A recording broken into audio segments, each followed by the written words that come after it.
Welcome to the oldest street race in North America. Today, 25 CASCAR late model stock cars are ready to roar here at the 37th annual running of the Grand Prix de Trois-Rivières. CASCAR makes its return to North America's oldest street race in the heart of Quebec. These 2,850-pound beasts are ready to go through the gears and smoke the tires in this 10-turn road course. Last week in Edmonton, Hamilton's Jeff Lapsovich took his Tim Hortons MC Transport machine to the winner's circle in front of 35,000 strong. Well, the Quebec fans are all set for round number 6 of the 2006 CASCAR Super Series Tour as we take to the streets of Trois-Rivières, Quebec for the ArcticCat 100. Hello, everyone, and welcome to beautiful Trois-Rivières, Quebec. I'm Dave Bradley, along with Billy Rouse Jr. Jamie Howe is handling pit road duties for us today. Billy, this certainly is a fabulous event. Well, you bet, Dave. It's 3 days of wall-to-wall racing here, and the fans of Quebec know they're motor racing. Well, if it moves, they'll race it here in Quebec. As we begin the second half of the season, J.R. Fitzpatrick from Ayr, Ontario has a slim lead over Mount Albert's Kerry Mix and Milverton, Ontario's Scott Steckley in the Castro point standings. Youngster has had the lead since race number 3 in Barrie. He's the number 1 man. Well, number 1 for sure. He's got a ton of confidence coming into this race. But the man to beat today on the road course will be Jeff Lapsovich in that Tim Hortons MC Transport Chevrolet. Well, qualifying yesterday went right down to the wire. It's pretty exciting. Robin Buck held the point for most of the session in that Lou's Barbecue Ford Taurus, driving for car owner Dave Jacobs. Don Thompson in his number 4 Home Hardware Chevy, and J.R. Fitzpatrick in his Monte Carlo chased down the top spot late in the session. They were on it, but in the end, it was the Iron Man, Kerry Mix, in the Ford, pulled out a fast time, put the rest of the field behind him as he took the Castrol top qualifying position with a time of 1:10.292 for an average speed of 125.374 kilometers an hour. That's your quick time for the ArcticCat 100. And there's a good look at Mix, who's going to start pole. Well, Kerry Mix doing an awesome job with all them road course specials coming to town. Believe it or not, that's his 8th career pole and 189 starts. A good look at the field. Ray Racer McGuy, crew chief of the O2 Mix Machine. They're still looking for a sponsor. Local hero Bertrand Gaudin will now join the Super Series full-time in a Dave Dodaro prepared Monte Carlo. Bert, as the team calls him, was quick to adapt, but he did have his problems in practice. Well, these CASCAR race cars are a breed of their own. A little heavier, they don't turn and stop quite as well as them Formula Ford and them other style of road course cars. Also joining us is Pierre Bourque, a francophone from the Ottawa area. This is his 2nd race in CASCAR, and of course he's driving a Dodge Charger prepared by Whitlock Motorsport. He is one busy man. To round out our list of Quebec CASCAR drivers, Richard Duravage from Montreal making his first official CASCAR Super Series starts after practicing with the Super Series drivers at a number of other events. Well, Dave, that's an ex-Peter Gibbons machine. He bought that from Donald Teague out of Quebec as well. Well, the cars have been given the signal to roll out. 25 CASCAR late models getting set for 100 laps here in Trois-Rivières in between those pretty narrow walls. Well, it's concrete on the inside, concrete on the outside. There we're on board with DJ Kennington in that Castrol Dodge. He's been very consistent all throughout practice and qualifying here in Three Rivers. Well, as DJ and the rest of the field get some heat in their tires and the oil warmed up, we're going to take a short break. When we return, we'll bring in the Leland starting grid for the ArcticCat 100.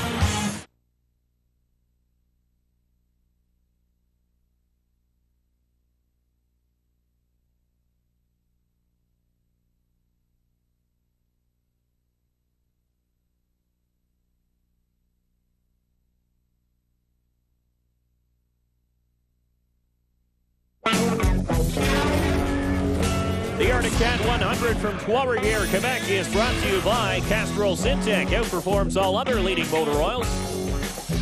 Volpar, authentic performance. Ridley Head Sport Games, to play is not enough. And by ArcticCat, more to go on.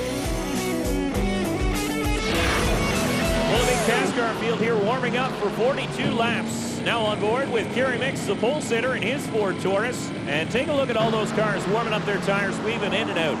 Well, for sure. It's very important on these real tight confine racetracks to get the tires warm, and you got to crank it back and forth because we don't have any high-speed corners to use to warm up the tires. The tires got to be warm in that start, or you're not going to get any traction when you put the hammer down. A couple other onboard shots. You saw us riding along with Pierre Bourque, and also The Australian Kenny Habul finished third in Edmonton. A good run for him. Habul did a great job out in Edmonton to get his first podium. That was a Peter Gibbons prepared car. That man right there won last time we're here in Three Rivers, Quebec.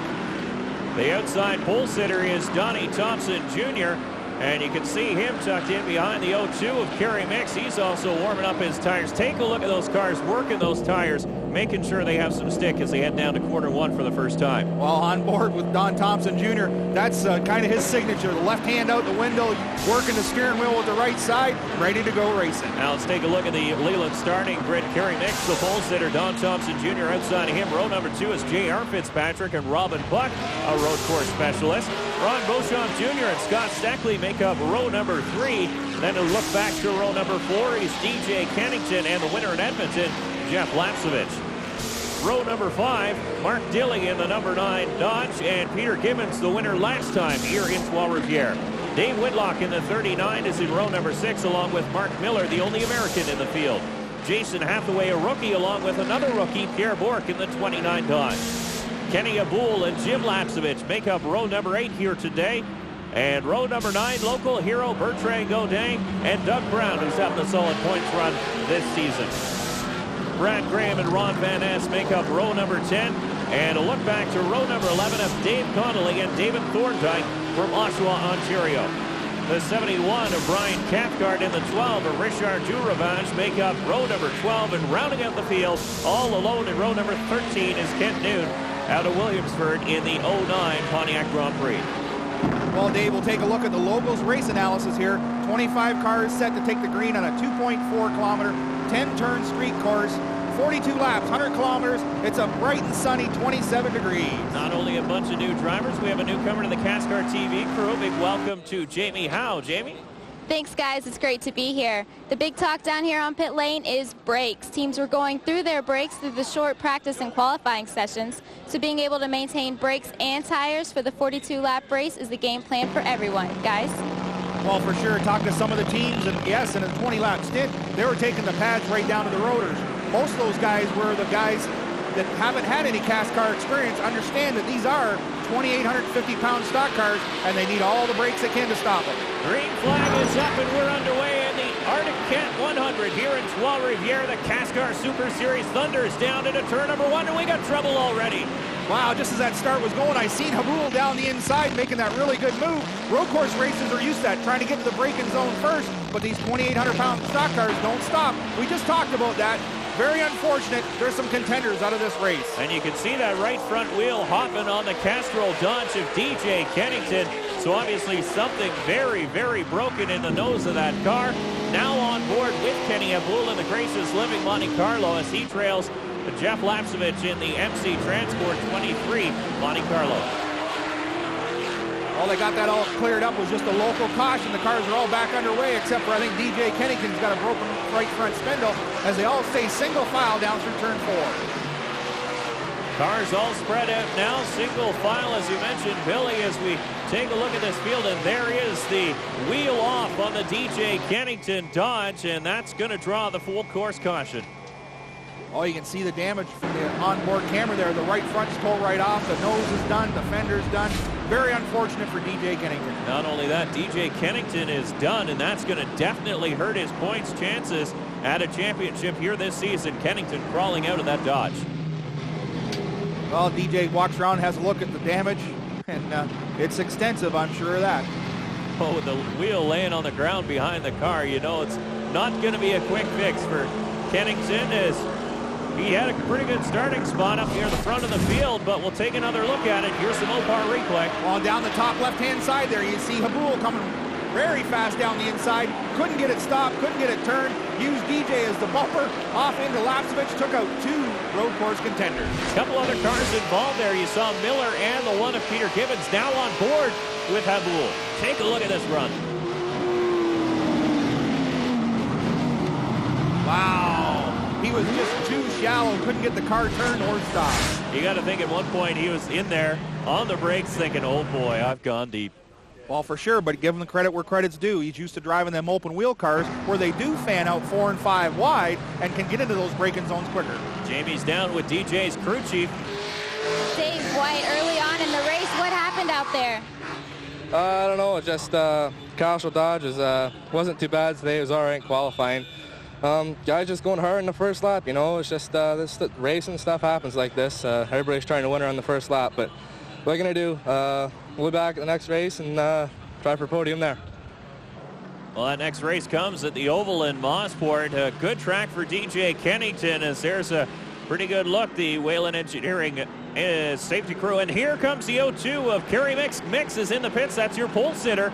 So Mix making an early pit stop here at Trois-Rivières. Oh, Dave, this is huge. The pole sitter got problems already. As they come to pit road, let's see. Oh, it is. They're underneath the hood.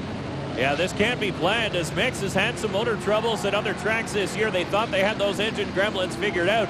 And the car was running stout here at Trois-Rivières, up near the top of the time charts all weekend long. But trouble for the 0-2 team, an unsponsored team, so you know they're trying to do it on their own buck, but this is definitely going to hurt. Well, the Apex crew was underneath the hood trying to get it sorted out, but it looks terminal to me. Those guys had no hurry going on underneath that hood at all. You saw Kenny Abul, there's the Jeff Lapsevich crew taking a look over that car, making sure everything is where it should be, but this too is going to hurt the chances of that road race ace and his chances of winning here at Trois-Rivières. He dominated the field at Edmonton.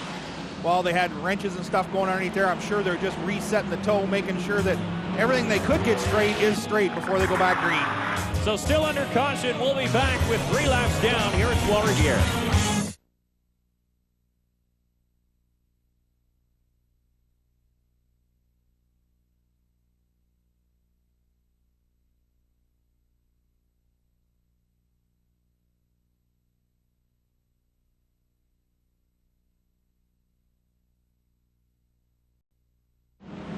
Welcome back to the ArcticCat 100 from the Grand Prix of Trois-Rivières. Don Thompson Jr. has secured the lead now that Kerry Mix has been in and out of the pits for a reported motor problem. One driver out early is DJ Kennington. Jamie is standing by with the St. Thomas, Ontario native. DJ Kennington fell out early today. Not quite the finish you were looking for? No, too bad. The Castle Dodge, I think, would have been pretty good today, but some people out there, I guess, thought they were going to win the race on the first lap in the first corner, and man, it's too bad. It just plain took us out. Took Jeff Lapsevich out too, but you know what? I just hate it for Castro because we should have been out there all day, but we weren't. So we'll get back out there and we'll go get him at Mosport. Well, you can just read the disappointment on Kennington's face as he tells the story of that first quarter incident, but Kennington thinks they're looking up for him. He's going to run a Busch car at Bristol in the coming weeks. Well, you know what? That's a Randy McDonald car with a fresh slug in there. It should be a good car, and DJ can get the job done, I'm sure. So Don Thompson Jr. followed by his teammate J.R. Fitzpatrick as we go back under green flag conditions here at Trois-Rivières. We're back underway. Well, you see Kenny Habul come off of pit road just as we went back green as well. He's in the outside lane. He'll get shuffled in a hurry. See how dirty it is out there, too, with Habul slipping and sliding, trying to get out of the way of the leaders. Robin Buck in the 88 Lou's Barbecue Ford Taurus is holding down third spot. There's a good look at him with Ron Beauchamp and Scott Steckley rounding out the top 5 early on. While we talk about CASCAR and its parity and its engine programs and their chassis, we got a pair of Chevrolets, a Ford, and a pair of Dodges up front. We're just on board with Bertrand Gaudin as he turns his first laps in competition in the CASCAR Super Series. A very, very talented driver, has done a number of things, including ice racing, open wheel racing, pretty much whatever runs, he'll race it, and he's doing pretty well here in the CASCAR Super Series. Well, that's most racers to a T. Give them a wheelbarrow, they'll race it. And there's Mix too slow. Kerry's struggles continue here in Three Rivers. Down into the pits once again. We've heard some babble over the radio. Sounds like the motor's going away in that Ford Taurus. Heartbreak after sitting on the pole here at the ArcticCat 100. Kerry Mix now in the pits, and this looks like it's going to be a long stop. Well, it's too bad for the unsponsored Kerry Mix team. You know, they're always fast, but you know what? They either win or they don't finish at all. We talked about it at Edmonton, too. Teams filling that fuel cell full of gas. You saw a couple corners ago, Don Thompson Jr. spraying some fuel out of the overflow.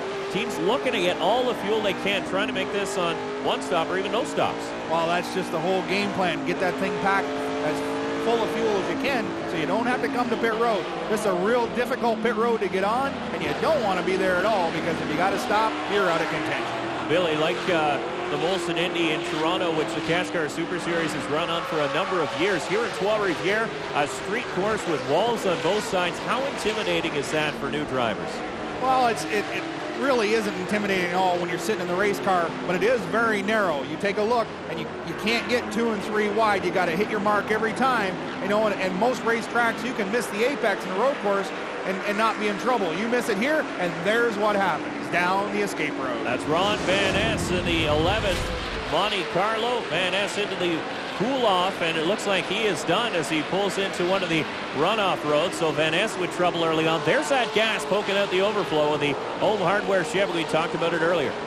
Well, you can watch how well these cars handle. You pick up the inside corner. They got a real soft spring setup in them with a fairly good-sized sway bar front and back, and that's what gets traction on these flat street courses. So we've gone from out west in Edmonton, a road course out there on an airport, and now to Trois-Rivières. There's a good look at Mix as he takes a look over his 02 Ford Taurus. And it looks like they're down underneath the rear end as well, so don't know what the trouble is with the 02. Well, Kerry didn't look like a happy camper at all in that picture, I'll tell you. He pays his own freight, he's a hard fighter, and you know what? He just hates sitting on pit road. He's a competitor. Well, there is a look at the top cars here. Don Thompson Jr. in the Home Hardware Chevy leads it, followed by J.R. Fitzpatrick and Robin Buck, but Ron Van Ness is out of this one, and Jamie's down with his crew chief. Alex Nagy, crew chief of the number 11 with Ron Van Ness. This is your 3rd blown motor in 3 road races? Yeah, that's true. You know, we, for some reason, just can't get the engine program together for the road races, and it's a shame because the crew's doing a great job. We got a great young team. We got you know, the Star Van Line guys are incredible. We can't shake this monkey off our back. We're going to have to change something up, obviously, but it's just not a true reflection of the team. That's the unfortunate part. Well, it's too bad. You know, the real truth is these motors are bulletproof. The road course, the driver's in control of the RPM. I think we got to send the young boy to driving school. Van Ness is good on the ovals, but he struggles here a little bit on the road courses with mechanical failures. He's out. Don Thompson Jr. is your leader, followed by young teammate and points leader in the 84 Milwaukee Tools Chevy, J.R. Fitzpatrick. We're continuing under green here at the ArcticCat 100 Trois-Rivières. We'll be back.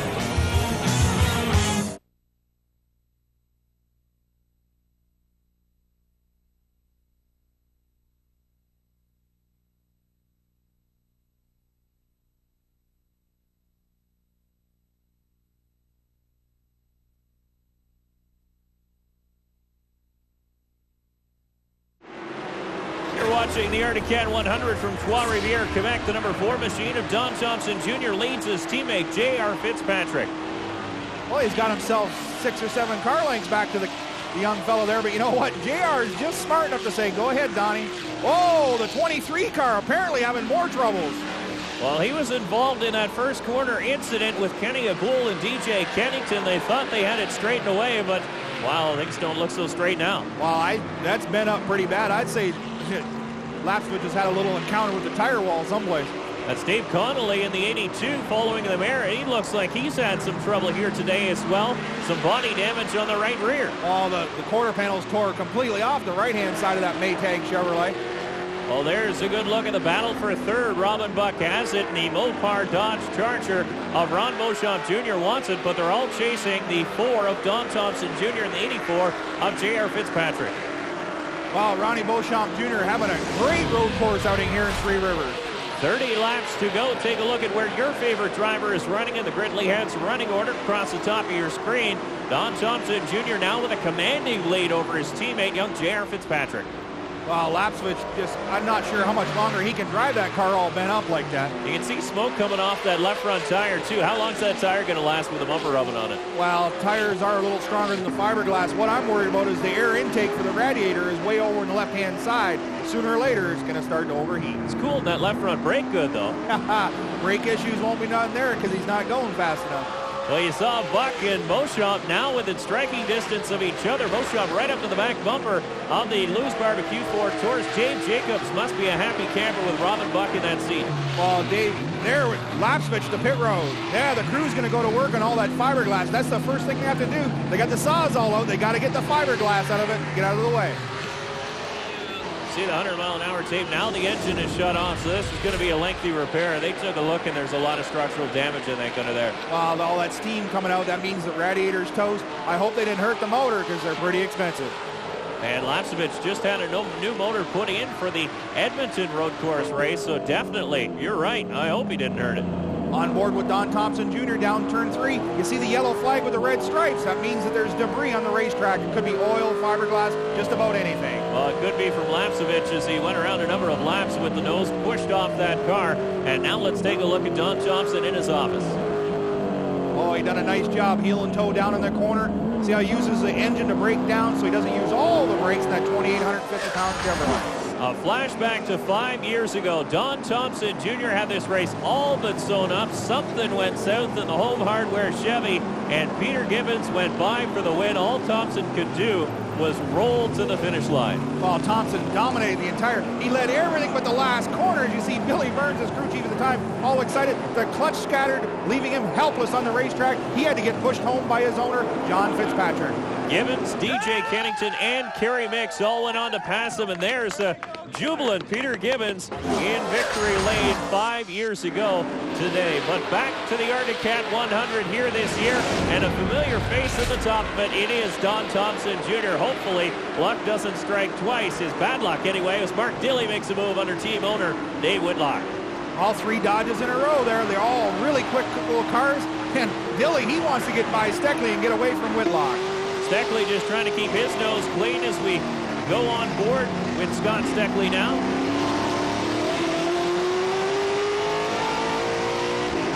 Oh, I just love the sound of them CASCAR motors at speed, man. 7,500 RPMs down through the gearbox. Oh, nothing better. Well, we saw Dilley make a move. Billy, you've been here before. Where is a good passing spot? Is this one a good one? Well, this left-hand corner right here, turn 5. If you got to get positioned. You got to get off the other corner, get down the inside, and outbrake them without having a Habool moment. Bertrand Godin looks like he's made contact with something in his first CASCAR Super Series race. There is the debris flag out once again. Now we're on board with Godin. The motor seems to be running along just fine, but you do see some body damage as Bert goes through the gears down the back chute. Well, this being an ex-Peter Gibbons car, you know it's a good piece. Lots of horsepower, all good equipment, down through the gears. Now you can hear him heel and towing. He's doing it right. Godin currently listed in 14th spot, and Jamie's down in the pits with his car owner. Dave Dodaro, owner of Bertrand Godin's car. How is Bertrand doing in his first street race? Bertrand's just still getting used to the race car. The ArcticCat GoRacing.ca car is all new to him, and coming from open wheel, jumping into a stock car, difference in weight. I mean, it's going to take some time, but Bertrand has so much talent, so much potential. I mean, he's a real gift from the province of Quebec, and we love having him aboard in the car. He's doing a great job. He'll be there at the end. That is a great-looking car prepared by Dave Dodaro. ArcticCat and GoRacing.ca sponsors on board helping Godin, and he's going to make a few more stops in the Super Series this year. Well, we heard he's going to try his first oval at Mossport. That should be an experience. Absolutely. Should be a hoot to watch, and the battle for second is tightening up. You see J.R. Fitzpatrick has fallen back to third place. Robin Buck in fourth place. Ron Beauchamp Jr. And Beauchamp Jr. is looking for a lay-by. Well, Beauchamp, as I mentioned, having a whale of an outing here, and he's hunting down that second place car. Brian Cathcart taking to pit lane. A black flag reports that something on that car has gone amiss. Smoke coming from the back end, so Cathcart heading to pit lane to get that one checked out. Well, he's driving another one of the Dodaro Chevrolets as well. So Cathcart reports to pit lane. Don Thompson Jr. leader, followed by J.R. Fitzpatrick. Look at Beauchamp take a look underneath Buck. Now, Beauchamp putting all kinds of pressure under the roadmaster, Robin Buck. But it's still Don Thompson Jr. with a comfortable lead after 16 of 42.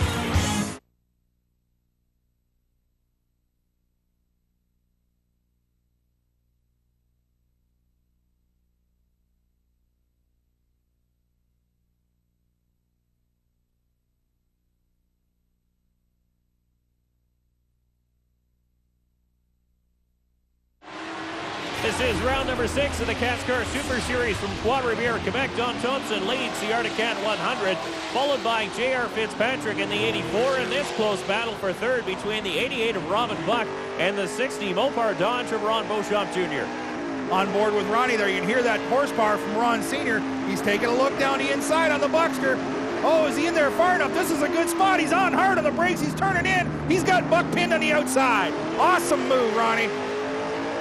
Working the brakes and working the gears as Ron Beauchamp Jr. goes through to third place. Robin Buck now relegated to fourth, but still a good run in that Lou's Barbecue Ford Taurus for Dave Jacobs. A look through the rest of the field. You saw Dilly and Whitlock as well as Scott Steckley working their way through. They're all running within the top 10 here about midway through the ArcticCat 100. Well, if you don't think these CASCAR oval racers aren't good road racers, just take a look at the top 3.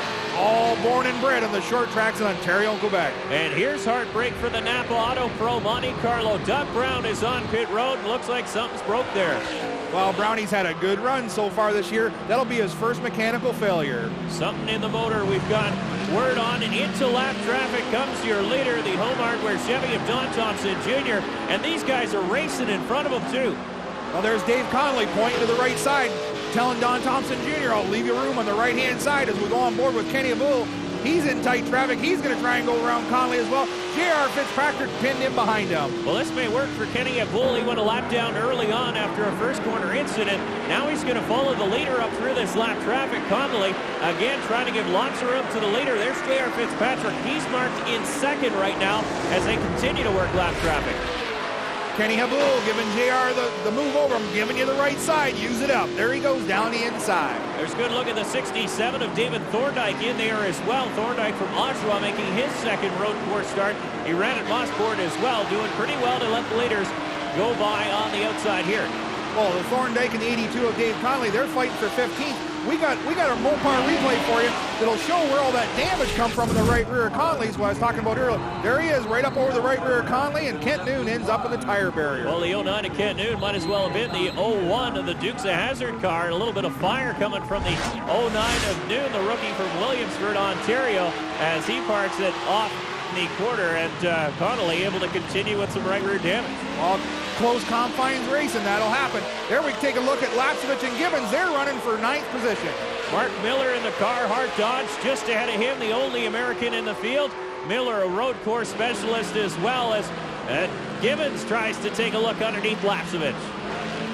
Whoa, Peter Gibbons, hey, he took a look down the inside, got lap switch rattled, locked up the rear tires, shook him. Gibbons takes the spot. Heavy rear brake on the 25 of Jim Lapsevich as Gibbons goes by. Now, Billy, do you want a lot of rear brake in this course? Well, when the cars are full of fuel and you got some good percentages in the back, they'll help you get down into the corner. Also stops the rear wheels from shattering under heavy braking. But as the race goes on, you got to dial it back out. On board again with Pierre Bourque in the 29 car as Bourque works his way around this 10-turn street course here in Trois-Rivières. There's a good look at the locals Challenger Motor Freight Dodge of Brad Graham, who's started in 19th, a little bit of trouble in qualifying. He's up to 13th after picking up his first ever CASCAR Super Series win in Sun Valley a couple weeks ago. Well, Brad's run several road courses, but he's never really been comfortable. This car he's got here, I think that's a John Logo purchase from the old Blue Streak team of Turner. It's a good piece. He's just got to get used to these road courses with a really good car. He's an awesome driver. Top three whiz by Don Thompson Jr., followed by J.R. Fitzpatrick, and Jamie is down in Don Thompson's pit stop. Sandy Hamilton, crew chief for Don Thompson Jr. Is he saying anything out there?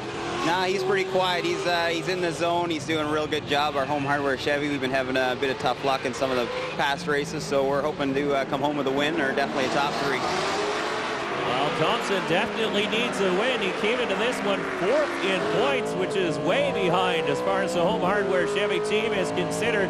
Don Thompson Jr. continues to work around as your leader here in the ArcticCat 112 here, 25 laps down, and we'll be back.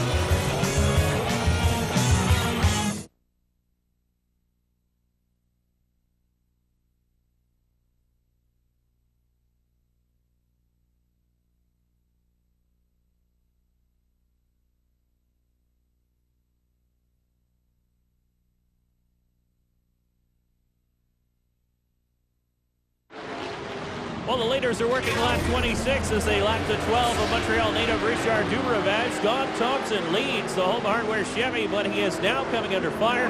We saw the 10 Napa Chevy with the hood pulled up earlier on. Jamie Howe has caught up with the driver of that machine. Doug Brown, we saw you park the car early today after motor problems. What happened? Yeah, just oil pressure started fluctuating a bit coming down the back straightaway, and just with our budget, we just got to be careful with our motors. You know, we still got some races to go here, and sort of a tough break for the Napa Chevy today, but hopefully it'll be all good for next weekend at Mosport. Well, Dougie Brown and his dad, that's a mom and pop operation. He's right. They got to watch their P's and Q's, especially when it comes to $25,000 race engines. It's a battle for 7th on the raceway. Dave Whitlock and rookie Jason Hathaway, who's shown some pretty good speed here on road courses in that Snap-on Dodge. Hathaway moving up inside the top 10, but hey, look, we got a battle for the lead. Well, hey, they might be teammates, but you know what? I used to always say, Don Thompson, the veteran, used to put the setups underneath that 84 car. JR was very polite to correct me. He looks after his own stuff, and I'll tell you what, he's chasing down the veteran right now. Go get him, JR. Put it on him. Billy, these cars come from the same shop. Are they identically prepared? Do these guys have the same stuff? No, they identical race cars. Don't get me wrong. John Fitzpatrick supplies these two teams with the best of equipment that money can buy because they have sponsors to do so. But JR looks after his stuff and Donnie looks after his. I'm sure Donnie keeps an eye on him to make sure he's not stepping outside the box, but they look after their own stuff. Caution in that corner as they work around. There's the 33 of Bertrand Godin. Trouble on that car. And it looks like Godin's searching around for any gear that'll work. Well, he's tried first, second, there's trying to third. There's just nothing left in that gearbox. So Godin shuts off the Dave Dodaro owned ArcticCat Monte Carlo. His day is done, and Godin sit and duck off of corner number 10. Again, that's just a rude awakening to CASCAR Racing. These are 2,850-pound stock cars. They're not sequential gearboxes. You got to heel and toe them. You got to get it in gear before you jazz it. Yeah, we were on board with him a little bit earlier. He seemed to be working those gears pretty decent as he got it roll getting into the corners. Well, he was doing a good job, but you know, you got to match it, and you got to match it right. He's out of the race car now, and he's done for the day. So the safety crew pulls that car back towards the tire wall. No full course caution. That's the beauty of road courses. As we go on board with the 29 of Pierre Bourque, who's running in 12th with the 19 of Brad Graham just behind him. Well, he's having a good outing here. That's a Dave Whitlock prepared car. As hey, we see the 3 car move down the inside of the 39. That is for 7th position. Hathaway, we talked about it earlier. He's becoming a very, very good road racer. He enjoys the new challenge, telling us earlier that he just loves to work these cars left and right. Well, he's a limited experience, but everything he's got in has been good equipment. He's a good, personable young man. He's a good stock car driver. And he's done the Bob Bondurant driving school down south as well, so that helps him out trying to muscle around these 2,850-pound race cars as they work that corner number 3. Really the best shot of this racetrack shows you coming down that hill into that tight left-hander. How tough is it to get through that corner? Well, you got to get it anchored early. You got to get it turned in and get nice and straight to get off the corner. And then this straightaway here is the longest one. It's high gear, all she got. And there's that Mopar Dodge Ron Beauchamp Senior horsepower chasing down them 2 Chevrolet. And he is chasing them down, too. He's closing the gap on the front 2 cars. The Home Hardware Chevy of John Thompson Jr. is leading. There's a look at the 33 of Bertrand Godin, now out, making the long block back to his pit stall. As we take a look at that battle for 7th, 8th, and 9th once again, it's Hathaway, Whitlock, and the H of Mark Miller. Well, Mark Miller chasing down that 39 of Dilly, and he's looked over the shoulder there, and here comes Peter Gibbons, that number 1 Canadian Tire Chevrolet. Gibbons with some tough racing luck here this season, but he seems to have it all put together here today on board once again with Bertrand Godin. Maybe we'll find out what went wrong. Well, he went down that corner, stuffed it up into 3rd gear. He's easy on the throttle. Listen to it. Oh, it just jumped out of gear. There he goes back into 2nd. Nothing there. Trying to get it into gear. Nobody home. Oh, that gearbox is a mess in that 33 car. So Godin is done for the day in his first CASCAR Super Series start. He'll be back in the Mosport Oval next time, and should be an interesting run. First time for him on an oval. Well, a lot like a road course, though, that Mosport. Oh, Miller destroys the thing in the tire barrier. Well, he was chasing Whitlock for 8th spot, and Miller in the Carhartt Dodge goes hard into the tire wall. take a look at that car. The hood is poked up. The front end is right off. Well, go on board with the Mopar replay. Watch this. He's down into the braking zone. Oh, he locks it up. Doesn't even turn, straight in. Boom. Hello, tires. Outside in that gray area, no traction out there at all. You see how the wheel cocked all the way to the left, and it was no go as Miller parks it in the tire wall. Whitlock lucky to get by there as the back end of that car poked out back onto the racetrack.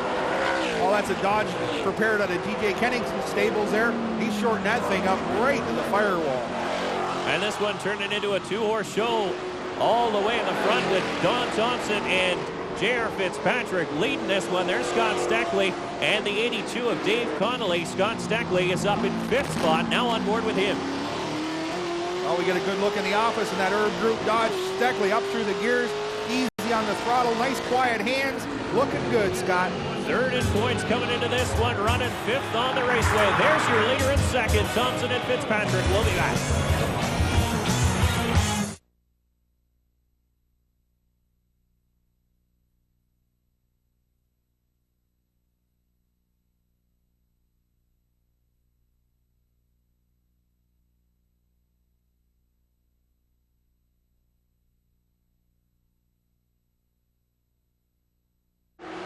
Five-time national champion Don Thompson Jr. has led every lap from lap 3 on here at the ArcticCat 100, but his teammate, the young and eager J.R. Fitzpatrick, is right on his tail. Billy, when is it time for J.R. to say, yeah, it's Thompson, I look up to him, he's taught me a lot, but I gotta go, it's time to win? Well, there are no team orders on this race team. They both have sponsors to satisfy, and both those sponsors want to see performance. Young JR is just going to have to step out of line and put it on him. Take a look at the Wheel and Engineering running order at the top of your screen now with 8 laps to go here in the ArcticCat 100 in Trois-Rivières. And we've got a dice for 3rd spot. It's the Mopar Dodge of Ron Beauchamp Jr. and Robin Bucks coming up once again. Well, Buckster's starting to put the heat back on Beauchamp. Beauchamp got by him there a little while ago. But you know what? We've got to be careful watching Robin Buck. He's got history of throwing races away. Mossport inside Peter Gibbons up in the braking zone at 9. Ended up in the sand trap. Edmonton, another mistake there. Buck's got to finish this race for Lou's Barbecue. Not to mention the fact that he's gone through 2 transmissions here in practice this weekend. You got to think Dave Jacobs has told him, you know what? Just take it easy. Let's get a top 5 finish. Get the big paycheck and let's get on to Montreal. Oh, for sure. Transmissions aren't cheap. Buck's good at this sport, but you know what? He's got to have good equipment to do well. Well, he's hungry, though. He's painting the back bumper of that 60 car. He's looking inside and outside, trying to get around. There he dives down in the braking zone, but Beauchamp closes the door one more time. You see the leaders just duck out of the top of your screen there. That's how big of a lead they have on this battle for 3rd spot. Well, again, talk about parity. Oh, JR's taking a look on the outside. He's making the old man nervous. Not likely. Diving hard on the brakes is J.R. Fitzpatrick. Brakes an issue coming into this one. Billy, how soft are these brake pedals getting now at this late stage of the race? Well, let's take a look on board with Don Thompson. We'll see if he's pumping them. If the pedal's getting bad, you'll see them on the straightaway pumping the pedal. No action there. He's just using the clutch. Thompson's got no brake issues that are apparent right now, and he's hard on the throttle down there. Down into 2nd gear, braking hard, gonna hook a left-hand turn here, and young JR's right there with him. Thompson should have a lot of car left. He looked like he was on cruise control for most of this one. Hand out the window, he's out for a Sunday drive, and now Beauchamp stretching a little bit more of a lead on the 88 of Buck as Buck slides it out of that corner. He's working that car pretty hard. Wow, that Dodge horsepower, Ron Beauchamp Sr. is pretty good. Hey, there's Charlie Coughlin over the wall. He's fixing a crack in Kenny Abul's windshield. What he's doing, he's drilling holes, and they'll put tie straps through the holes to stop that crack from splitting. Take a look. There he is. He's drilling the holes in it. They'll put wire ties in it. That's pretty dangerous, but you know what? Wire ties are plastic as well, and it'll help him finish the race. There's only 7 or 8 laps left to go. A Lexan windshield is usually unbreakable, but Habul, after being involved in that early skirmish at lap number 1, now with a cracked windshield, so he'll get that repaired, get back out and try and salvage a finish here in the ArcticCat 100. Back at the front of the field, Don Thompson Jr. under some heat from young J.R. Fitzpatrick in the Milwaukee Tool Chevy. And Fitzpatrick looking for every way by. He's drafted now. Oh, business is picking up at the front. The kid's taking a look everywhere. He's inside, he's outside. See that blue flag? That's the corner workers, and what they're telling the leader is there's a fast car behind you. You know what? I think Thompson already knows that. Here comes Buck taking a look. He's hard on the brakes all over the place. He's got to use runoff room. Buck is down into the runoff area as he was looking for a way by that Mopar Dodge. Well, I guess I jinxed the Buckster talking about he's thrown races away before. And again, too hard into the braking zone, locked up the rear tires, had to go down the escape road, and he lost tons of racetrack. Up front, though, J.R. Fitzpatrick, he's gained tons of racetrack. That black Monte Carlo's, he's there, Donnie. He's close, but he's not yet touching him. A good look at the Home Hardware crew as they cheer on Don Thompson Jr. J.R. Fitzpatrick is going to give him a run for all his money. Just an update on Robin Buck, still running in 4th spot. Did not get past despite going down the runoff road. Well, I'll tell you, this is great racing up front here in Three Rivers, Quebec. We'll be back with more in just a moment.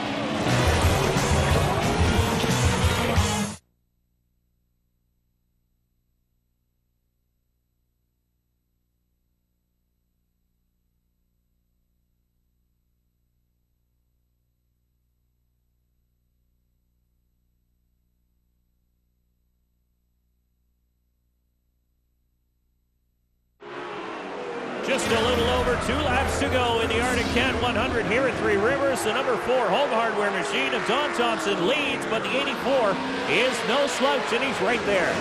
Well, JR is just a little loose up off the corner, putting that horsepower down. That just might be all the advantage Don Thompson needs right now, because JR just can't get enough traction to get it down the inside. A very, very tough track to pass on for the CASCAR Super Series cars. Only limited passing spots. We talked about it earlier. So J.R. Fitzpatrick will have to bide his time, try and get a good run. Oh, turn 3, loose again, J.R. Fitzpatrick. But down the hill, they're through the gears. He's chasing him. He's in the draft. This is the spot. He's got to get it down in there deep if he's going to get it done. Down the inside, he's taking a look. No, he's going to get it in. No. Thompson covers the spot. Thompson dives it in equally as deep. The 4 car hard on the brakes. Going down into corner number 3, and J.R. Fitzpatrick tucks back in behind him. And away they go one more time. Well, teammates going right at it here. One slip by J.R. Fitzpatrick could do away with both race cars, but no fear. These are veterans, I'm telling you what. Ron Beauchamp Jr. in the Mopar Dodge, number 60. He's running in 3rd. He's lost a little bit of touch from these 2 leaders, but Robin Buck is an equal distance behind him, so Beauchamp Jr. running comfortably in that 3rd spot. Don't know if he has too much for the leaders. We come to the white flag lap. Last time by, JR's taking a look around the big side. He's going to diamond it off so he can go down the inside. He's trying to carry the momentum. Not going to work this time. The big question, 5 years ago, Don Thompson Jr.'s run went bad in the last couple of corners. Will it happen again here today at Trois-Rivières? J.R. Fitzpatrick all over the back bumper. One more time down the back chute. Will he get him in the braking zone? Well, he's got the heat all over him. Don Thompson's hearing every vibration, every noise in that race car. Down the inside, here comes the kid. He's in, he's in. Can he get it done? Thompson's the veteran, gonna put the pressure to him, pinches him off, teammates side by side. Oh boy, Fitzpatrick almost got the inside wall. He cocked it sideways, and away goes Thompson. He's got him covered now. Thompson with about a 4-car length lead over young J.R. Fitzpatrick. He's on his way to winning, and the 29 of Kerborg spins. Oh, right in front of everybody getting through that last corner. Holy smokes. So Bork gets that car righted as the leaders come around. You can see Bork out his front windshield there, so he just got it straightened away just in time. Don Thompson Jr. working the last few corners here at the ArcticCat 100. Checkered flag is in the air. He's going to win it, followed by J.R. Fitzpatrick. Well, Don Thompson Jr. can be very thankful that was his teammate. I'll tell you, any other driver would have stuck that nose all the way in there and spun him around. But J.R. Fitzpatrick showed the respect due the 7-time champion, Don Thompson.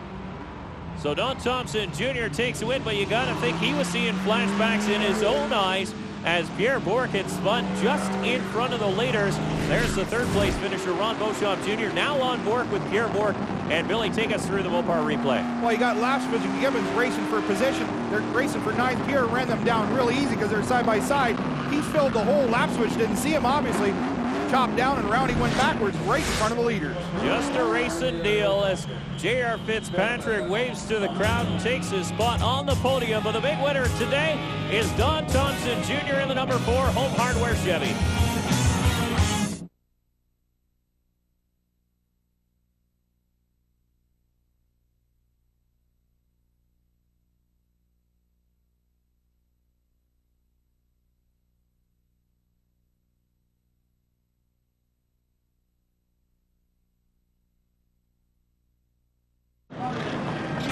Thompson Jr. pulls into the Trois-Rivières winner's circle for his 17th career victory in CASCAR. The capital of the country's pulp and paper industry, Three Rivers, Quebec, hosted round number 6 of the CASCAR Super Series. It was not all thumbs up at the start of this one as an aggressive move by Kenny Aboul took out Jeff Lapsevich and DJ Kennington for good. Those two would leave on the hook while Kenny Aboul would struggle on. Pole sitter Kerry Mix had his engine go early. Thompson and some fancy footwork held down the pace while Doug Brown, Van Ness, and Kent Noon all retired early. Beauchamp jumped into third while Jim Lapsevich and Gibbons battled all day. Bertrand Godin's day was well spent before he lost his gears. Hathaway leaped to the front while Miller broke early and broke hard. In the end, it was all Thompson and Fitzpatrick, with the old veteran holding off his young friend for the win here in the ArcticCat 100, Trois-Rivières, Quebec. The man from Hamilton, Ontario, prepares to disembark his home hardware machine for his 17th career win in 145 starts. Don Thompson Jr. celebrates in front of a packed house here in Three Rivers. We'll give Donnie some time to get his helmet off. Let's take a look at the top 10. Good runs being put in here today by Robin Buck. Mark Dilly rounding out the top 5. Jason Hathaway and Dave Whitlock. Also Jim Lapsevich coming home in the top 10.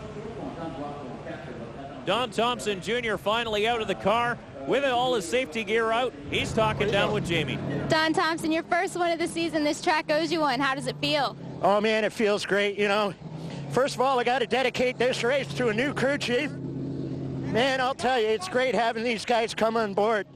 The guys work really hard. You know, I've waited 5 years for this. We led every lap but the last corner, but this one we sealed the deal. Congratulations. Thank you very much. Well, he spoke about the crew chiefs because last time he was here and lost that one, it was Billy Burns. This time, Sandy Hamilton. Taking a look at the 11th through 20th finishers here in the ArcticCat 100. Brad Graham coming home just outside the top 10, and Pierre Bourque with a solid top 15 run. Jamie's down with JR. J.R. Fitzpatrick finished second. Great boost in the championship points. Yeah, you know, we had a great day. Fitzpatrick Motorsports real strong today. I thought I had something for Donnie. I really did, but I backed out. He closed the door. You know, that's just what teammates are. You can trust one another, and it's definitely a great points day for Milwaukee Chevy, and we're just going to go on to the next one and have a good run there. Well, you hear him talking about how important points are. J.R. Fitzpatrick leads the Castrol point standings by 15 over teammate Don Thompson Jr. Steckley, Mix, and Whitlock round out the top 5. But a solid third-place run today for the 60 Mopar Dodge. Ron Beauchamp Jr. able to come from 5th to 3rd with a great battle at the end. Yeah, my car was good all day, all race. I'd just like to thank my sponsor, Mopar XI Batteries, Mobile One. This is a great day. Just saved my car at the beginning, and then I went hard in the middle, and I thought, I think I used the outside. I just kind of backed off and settled for 3rd because I think it was starting to go away on me. But it was a great run for the Mopar team. Congratulations. Thank you. And I'd like to thank all the Quebec and Trois-Rivières. Awesome facility and awesome race. Thank you. Well, a great event here in Trois-Rivières. Speedy J.R. Fitzpatrick accepts the Goodyear Fastest Lap Award. Well, not only is the kid fast, but he's smart, as he just proves it right there. He backs out of a bad position that could have took out both Fitzpatrick Chevrolets. He comes home with second-place points, but the winner taking home the big trophy is Don Thompson Jr. Wow, on the podium, the 3 Oval Aces, the road race kings, nowhere to be found. The ArcticCat 100 from the Grand Prix of Trois-Rivières is brought to you by Castrol GTX, maximum protection against viscosity and thermal breakdown. By Driving.ca, accelerate your car buying. By Logos Auto Parts, home of the 1-year parts and labor warranty. And by Leland Industries, quality fasteners, quality service, driven to win. Next race on the CASCAR Super Series schedule, the Mosport Speedway 200 from the tricky half mile in Clarington, Ontario. And it should be a good one. From all of us here at James Robinson Associates Limited, we'll see you next time.